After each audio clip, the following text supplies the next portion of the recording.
Hello বন্ধুরা, Prius কিচেনের নতুন আরও একটি পর্বে আপনাদের সকলকে স্বাগত জানাই। আজ আমি আপনাদের সাথে গাজরের হালুয়ার রেসিপিটি শেয়ার করব। তাহলে চলুন এবার রান্নাটি শুরু করা যাক। প্রথমে কড়াই খুব ভালোভাবে গরম করে নিয়ে দিয়ে দিচ্ছি ঘি 3 টেবিল চামচ। ঘি ভালোভাবে গরম করে নিয়ে দিয়ে দিলাম 3টে এলাচ। আপনারা গোটা এলাচের পরিবর্তে এলাচের পাউডারও ব্যবহার করতে পারেন। দিয়ে দিচ্ছি 500 গ্রাম গ্রেট করে নেওয়া গাজর। এখন গ্যাসের ফ্লেমটা হাইতে করে 5 থেকে 6 মিনিট সময় ধরে গাজরটা ভাজতে থাকবো।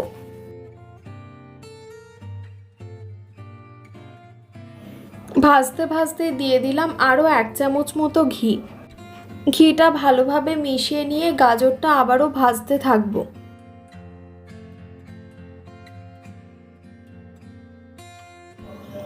এখন 15 মিনিটের জন্য গাজরটা লো মিডিয়াম ফ্লেমে ঢাকা দিয়ে রান্না করে নেব, যাতে গাজরটা সেদ্ধ হয়ে যায়।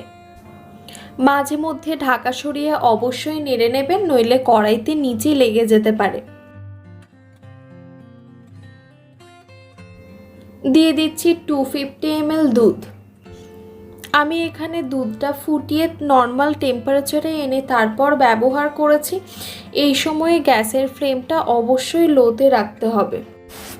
এখন 2 থেকে 3 মিনিট সময়ের জন্য নাড়াচাড়া করে নিয়ে তারপর ঢাকা দিয়ে রান্না করে নেব 5 মিনিটের জন্য লো হিটে।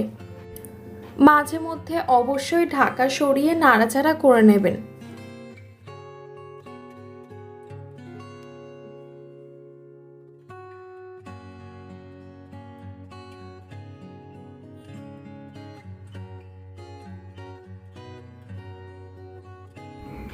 দিয়ে দিচ্ছি 150 গ্রাম চিনি এবং 50 গ্রাম মিল্ক পাউডার।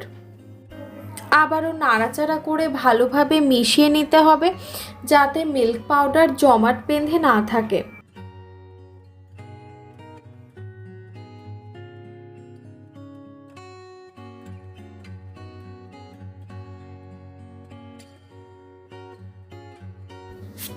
আবারও ঢাকা দিয়ে লো ফ্লেমে 10 মিনিটের জন্য রান্না করে নেব, যাতে চিনিগুলো ভালো মতো গলে যায়।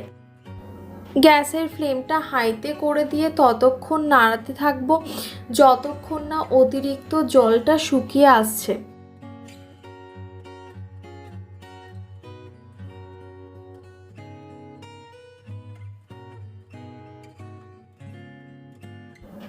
দিয়ে দিচ্ছি কিছুটা পরিমাণে কাজু বাদাম এবং আমন্ড বাদামের টুকরো।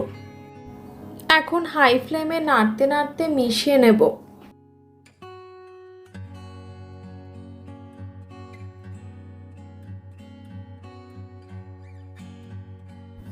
দেখুন গাজরের অতিরিক্ত জল অনেকটাই শুকিয়ে এসেছে। এবার গ্যাসের ফ্লেমটা অফ করে ঠান্ডা করে নিয়ে সার্ভ করুন গাজরের হালুয়া। সম্পূর্ণ ভিডিওটি দেখার জন্য ধন্যবাদ। আশা করি আপনাদের ভালো লেগেছে। ভিডিওটি ভালো লেগে থাকলে লাইক, কমেন্ট, শেয়ার এবং চ্যানেলটি সাবস্ক্রাইব করার অনুরোধ রইল। আবারও দেখা হবে আরও অন্য একটি ভিডিও নিয়ে। ধন্যবাদ, ভালো থাকবেন।